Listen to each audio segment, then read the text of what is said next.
Once upon a time, in the bright and bustling village of Greenleaf Valley, lived a dog named Buzo.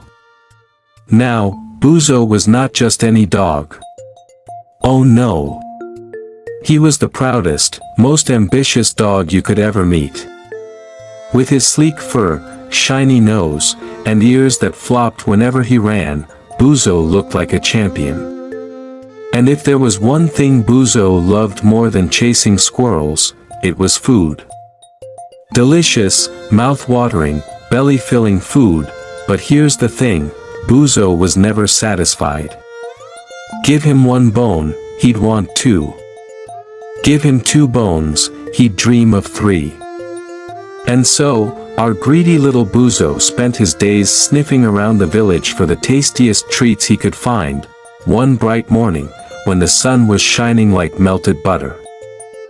Buzo trotted down the muddy paths with his nose twitching and his tail wagging like a flag. Suddenly, something amazing caught his eye. Whoa! Is that? No. Could it be? Buzo's mouth dropped open. There, lying in the grass like a tiny treasure chest, was the biggest, juiciest piece of meat he had ever seen. Oh, it was thick and tender, with bits of roasted goodness still clinging to it. Buzo's eyes sparkled like stars. Oh ho ho! This is my lucky day. He barked happily and snatched up the bone, biting into it like he hadn't eaten for days. The flavor exploded in his mouth. It was pure heaven. He held the bone tightly in his jaws and started trotting toward the creek to bury it.